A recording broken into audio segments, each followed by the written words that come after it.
अस्सलामु अलैकुम dear students, कैसे हैं आप सब। My name is Mohammad Imran and here I am to teach you physics class first year.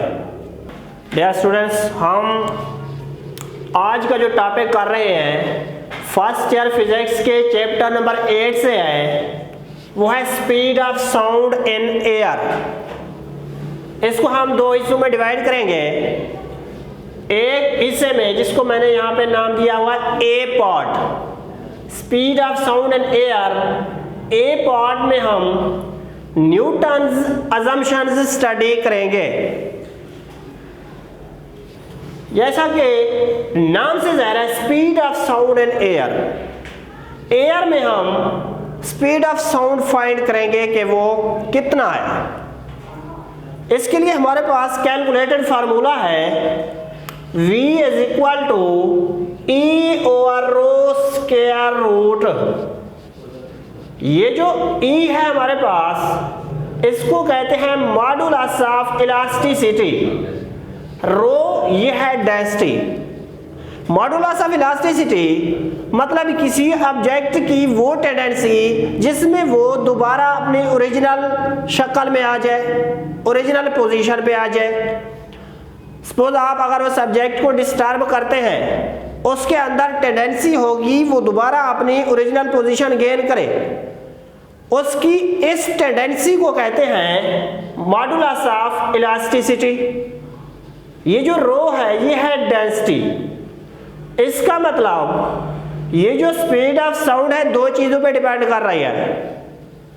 एक तो मॉडुलस ऑफ इलास्टिसिटी पे, एक है डेंसिटी के ऊपर। और हमें ये भी पता है ये जो modulus of elasticity for solid is greater than modulus of elasticity for liquid and greater than modulus of elasticity for gases. इसका मतलब ये है कि ये जो मॉडुलस ऑफ इलास्टिसिटी है सॉलिड्स के लिए वो होता है ग्रेटर, उसके बाद लिक्विड्स में, उसके बाद गैसेस में। मतलब सॉलिड में ये टेंडेंसी होती है कि वो फौरन से क्या करते हैं, अपनी ओरिजिनल पोजीशन पे आ जाते हैं। उसकी मॉडुलस ऑफ इलास्टिसिटी ज्यादा होती है। तो यहां से हम देख सकते हैं ये स्पीड डायरेक्टली प्रोपोर्शनल है मॉडुलस ऑफ इलास्टिसिटी के और इनवर्सली प्रोपोर्शनल है डेंसिटी के स्क्वायर रूट से। तो यहां से वाज़ेह हो रहा है कि सॉलिड में स्पीड ज्यादा होगी लिक्विड्स की निस्बत, और लिक्विड में गैसेस की निस्बत ज्यादा स्पीड होगी। यहां हमने बात की है कि मॉडुलस ऑफ इलास्टिसिटी के डायरेक्टली प्रोपोर्शनल है स्पीड। ये बात सही है। अगर हम डेंसिटी की बात करें, डेंसिटी भी तो सॉलिड्स की ज्यादा होती है। जब डेंसिटी ज्यादा होगी तो स्पीड कम होना चाहिए। अब ये दोनों चीजें एक दूसरे के उलट हैं। यहां पे हम कह रहे हैं सॉलिड्स के लिए जो मॉडुलस ऑफ इलास्टिसिटी है उनकी ज्यादा है, ज्यादा मॉडुलस ऑफ इलास्टिसिटी की वजह से सॉलिड में स्पीड ऑफ साउंड ज्यादा होगी। इधर अगर देखें सेम टाइम डेंसिटी के स्क्वायर रूट के स्पीड क्या है, इनवर्सली प्रोपोर्शनल है। तो डेंसिटी भी तो सॉलिड्स की ज्यादा होती है। डेंसिटी ज्यादा होगी तो स्पीड को कम होना चाहिए। लेकिन आपने एक बात ध्यान में रखनी है कि ये जो E है, modulus of elasticity for solid is much greater than density. ये जो मॉडुलस ऑफ इलास्टिसिटी वाला फैक्टर है ये डेंसिटी वाले फैक्टर से कहीं ज्यादा है। इसलिए हम यहाँ पे जस्ट मॉडुलस ऑफ इलास्टिसिटी को ही स्टडी करते हैं, मतलब उसको ही हम यहाँ पे इन्वॉल्व करते हैं। वहाँ पे हम डेंसिटी को इग्नोर कर देंगे। तो इसी वजह से हम कहेंगे speed of sound in solid is greater than speed of sound in liquid, greater than speed of sound in gases. अब ये जो न्यूटन असम्पशन है, न्यूटन ने कहा ये जो साउंड है ये लॉन्गिट्यूडिनल वेव्स हैं, sound waves are longitudinal waves. तो फिर वो ट्रांसफर कैसे होती हैं, मतलब ये लॉन्गिट्यूडिनल हैं लॉन्गिट्यूडनल है तो वो एक जगह से दूसरी जगह साउंड कैसे पहुंचती है? दरअसल साउंड एक जगह से दूसरी जगह जब पहुंचती है वो कंप्रेशन एंड रेयरफेक्शन की मदद से पहुंच रही होती है। Compression rarefaction, compression rarefaction. अब हम अपने टॉपिक की तरफ आ रहे हैं। ये जो स्पीड ऑफ साउंड हमने कहा सॉलिड में ग्रेटर है, लिक्विड से ज्यादा है, और ये लिक्विड्स में गैसेस से ज्यादा है। एक बात यहाँ पे लिखी है, modulus of elasticity inversely proportional है कंप्रेसिबिलिटी के। मतलब अगर किसी चीज में कंप्रेस होने की सलाहियत ज्यादा होगी तो उनकी मॉडुलस ऑफ इलास्टिसिटी कम होगी। वही बात अगर हम गैसेस की बात करें तो उनमें कंप्रेसिबिलिटी ज्यादा होती है, उनको हम ज्यादा कंप्रेस कर सकते हैं। उसकी निस्बत लिक्विड्स और सॉलिड्स को हम इतना ज्यादा कंप्रेस नहीं कर सकते। अगर सॉलिड से हम कंपेयर करें गैस को, गैस की जो कंप्रेसिबिलिटी होती है वो होती है ज्यादा। जब कंप्रेसिबिलिटी ज्यादा होगी तो मॉडुलस ऑफ इलास्टिसिटी क्या होगा? कम होगा। तो यहां से आप देख सकते हैं ई भी, जब ई कम होगा तो स्पीड भी कम होगी। मतलब सॉलिड्स के लिए कंप्रेसिबिलिटी कम, ई ज्यादा तो स्पीड ऑफ साउंड ज्यादा।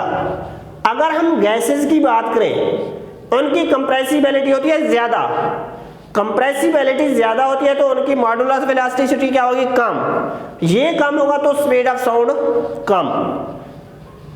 दूसरी बात, ये स्पीड ऑफ साउंड इनर्शिया पे भी डिपेंड करता है। इनर्शिया पे कैसे? क्योंकि हमने यहाँ पे फार्मूला में लिखा है V is equal to E over rho. E over rho, यहाँ पे हमने डेंसिटी की बात की है। डेंसिटी होता है मास पर यूनिट वॉल्यूम। इसका मतलब मास का फैक्टर जो आ रहा है, मास दरअसल क्या होता है? ये इनर्शिया होता है। मास क्या है? किसी ऑब्जेक्ट का इनर्शिया ही होता है। अब न्यूटन ने कहा जब साउंड एक जगह से दूसरी जगह ट्रेवल होती है तो ये आइसोथर्मल प्रोसेस को फॉलो करता है। आइसोथर्मल प्रोसेस कौन सा प्रोसेस है? ऐसा प्रोसेस है जिसमें टेम्परेचर सिस्टम का कांस्टेंट रहता है। टेम्परेचर कांस्टेंट जिस सिस्टम में रहेगा उसको कहते हैं आइसोथर्मल प्रोसेस। अब कांस्टेंट तो है, कांस्टेंट होगा मतलब अगर किसी सिस्टम से हीट निकलेगी तो उसी में हीट एंटर भी होगी। अब टेम्परेचर ने कांस्टेंट रहना है। आपने पढ़ा होगा ऐसा सिस्टम जिसमें टेम्परेचर कांस्टेंट हो उसको आप क्या कहते हैं? बॉयल्स लॉ कहते हैं। वो लॉ आपने स्टडी किया होगा। ऐसा लॉ है जिसमें टेम्परेचर कांस्टेंट हो उसको कहते हैं बॉयल्स लॉ। अब PV is equal to constant, ये हमने बॉयल्स लॉ को स्टडी किया है। क्यों? क्योंकि न्यूटन ने कहा साउंड क्या है? एक जगह से दूसरी जगह जब ट्रेवल करती है तो किसको फॉलो करती है? वो दरअसल फॉलो करती है आइसोथर्मल प्रोसेस को। आइसोथर्मल प्रोसेस हमारे पास क्या है? बॉयल्स लॉ है। तो PV is equal to constant. अब PV is equal to constant, PV, इसका मतलब जब आप किसी चीज को प्रेशर देंगे, प्रेशर बढ़ाएंगे तो उसका वॉल्यूम क्या हो जाएगा? कम हो जाएगा। अगर आप प्रेशर बढ़ाएंगे, कोई सिस्टम है उस पर जब आप प्रेशर बढ़ाएंगे तो उसका वॉल्यूम क्या हो जाएगा? कम हो जाएगा। तो इस चीज को हम लिख सकते हैं PV is equal to P plus del P into V minus del V। इससे आप देख सकते हैं प्रेशर में क्या होगा? इजाफा होगा और वॉल्यूम में क्या होगी? कमी होगी। क्यों? क्योंकि जब आप क्या करते हैं? प्रेस करते हैं तो प्रेशर तो बढ़ेगा लेकिन वहां पे वॉल्यूम उस चीज का क्या हो जाएगा? कम हो जाएगा।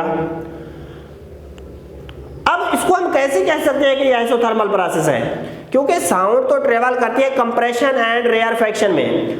जब कंप्रेशन आएगा, कंप्रेशन में सिस्टम का टेम्परेचर क्या हो जाएगा? इंक्रीज हो जाएगा। अब इंक्रीज होगा तो वो हीट कहां जाएगी? वो हीट एनवायरनमेंट में चली जाएगी। फिर कुछ देर बाद क्या होगा? रेयरफेक्शन आ जाएगा। रेयरफेक्शन में क्या होता है, एक्सपेंशन होती है। एक्सपेंशन में क्या होता है, हीट लॉस, मतलब हीट वहां पे कम हो जाती है, टेम्परेचर लो हो जाता है। तो वो जो हीट कम हुई है वो हीट फिर कहां से आएगी, एनवायरनमेंट से आएगी। अब जितनी हीट वहां से रिमूव हुई थी उतनी हीट क्या है, दोबारा उस सिस्टम में आ गई है। तो हम कह सकते हैं ना टेम्परेचर क्या है, कांस्टेंट है। तो ये कौन सा प्रोसेस है, आइसोथर्मल प्रोसेस। न्यूटन ने यही बात की है कि साउंड जब एक जगह से दूसरी जगह पे ट्रेवल करती है तो क्या होता है, वहां पे आइसोथर्मल प्रोसेस हो रहा होता है। मतलब कंप्रेशन में अगर हीट निकल रही होती है तो रेयरफेक्शन में वही हीट उस सिस्टम में क्या हो रही होती है, इंटर हो रही होती है। उस सिस्टम का पूरा का सारा टेम्परेचर क्या होगा, कांस्टेंट रहेगा। अब आपने क्या करना है, इनको मल्टीप्लाई करना है। PV is equal to P plus del P into V minus del V। इसको आप पहले सॉल्व कर लें। PV is equal to P into V, PV plus minus P into del V, P del V आ जाएगा, plus del PV आप करें del PV plus minus del P into del V, del P del V। अब ये जो change in pressure and change in volume होता है, ये वाला फैक्टर वेरी स्मॉल होता है। ये फैक्टर वेरी स्मॉल होता है, तो इसलिए हम इसको क्या करते हैं, नेग्लेक्ट कर देते हैं। हम कहते हैं ये राउंड अबाउट 0 के इक्वल है, तो ये टर्म हो गई 0। और यहाँ आप देख सकते हैं PV को कैंसल आउट कर रहा है, इक्वल है। तो इस साइड पे क्या लिखेंगे आप, 0 is equal to minus P del V plus del PV minus ये वाला टर्म हमने कहा ये हो गया है 0। अब ये जो माइनस P डेल V है, इसको आप इक्वेशन की दूसरी साइड पे ले आए तो ये हो जाएगा P del V is equal to del PV। अगर यहां से आप जस्ट प्रेशर निकालना चाहें, P is equal to del PV, ये डेल V इधर आके क्या हो जाएगा, डिवाइड हो जाएगा। इस टर्म को हम मजीद लिख सकते हैं, P is equal to del P del V already ये डिवाइडेड है, ये वाला इधर आके इसके नीचे ये क्या हो जाएगा, डिवाइड हो जाएगा। Del P over del V into over V हो जाएगा ये। अब P इज इक्वल टू ये जो ऊपर लिखा है इसको हम कहते हैं ये स्ट्रेस है, ये क्या है, स्ट्रेस।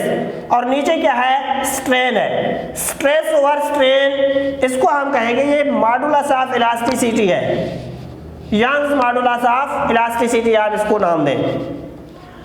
तो यहां आप इस मॉडुलस ऑफ इलास्टिसिटी को इक्वल कर सकते हैं। मतलब ये जो मॉडुलस ऑफ इलास्टिसिटी है, ये जो P equal to modulus of elasticity, मतलब जहां पे E गिवन है उसकी जगह आप प्रेशर पुट कर सकते हैं, P पुट कर सकते हैं। P is equal to E। अब आपने क्या करना है, इस इक्वेशन 1 में जो हमने पहले लिखा था V is equal to E over rho square root, अब आपने क्या करना है, E की जगह सिर्फ P पुट कर दिया। E की जगह जब P पुट करेंगे तो आपके पास आ जाएगा V is equal to P over rho. अब एटमॉस्फेरिक प्रेशर की जो वैल्यू है at room temperature, atmospheric pressure P is equal to 1.01 × 5 newton per metre square होता है। अब डेंसिटी फॉर एयर वो है 1.29। अब ये वैल्यूज आप क्या करें, ये जो वैल्यूज हैं इनको आप पुट कर दें इस इक्वेशन में। V is equal to P की जगह आप लिखें 1.01 × 5 ओवर 1.29। अब जब इसको सॉल्व करेंगे तो आपके पास जो वैल्यू आएगी वो है 280 मीटर पर सेकेंड। 280 मीटर पर सेकेंड यह है स्पीड ऑफ साउंड जो न्यूटन ने कैलकुलेट किया है, लेकिन जो एक्सपेरिमेंटल वैल्यू है वो है 333 मीटर पर सेकेंड। तो आप कह सकते हैं कि यहाँ पे जो न्यूटन ने स्पीड ऑफ साउंड की वैल्यू निकाली है वो क्या है, गलत है। वो तो डिफरेंट है एक्चुअल वैल्यू से, जो एक्सपेरिमेंटल वैल्यू है वो कितना गलत है, कितना परसेंटेज है उसमें गलती, तो परसेंटेज एरर है 16%। तो हम कहेंगे ये जो न्यूटन थे उन्होंने जो स्पीड ऑफ साउंड की वैल्यू फाइंड की है वो सही नहीं है, उसमें गलती है। कितनी गलती है, 16% गलती है। फिर इसको आगे और साइंटिस्ट हैं लैपलेस, वो आगे इसको करेक्ट करते हैं। उसको हम नेक्स्ट टॉपिक में इंशाल्लाह नेक्स्ट लेक्चर में हम उसको स्टडी करेंगे। ये था हमारा आज का टॉपिक जो था speed of sound in air. I hope so कि आपको ये टॉपिक समझ आ गया होगा। थैंक यू, अल्लाह हाफिज़, टेक केयर।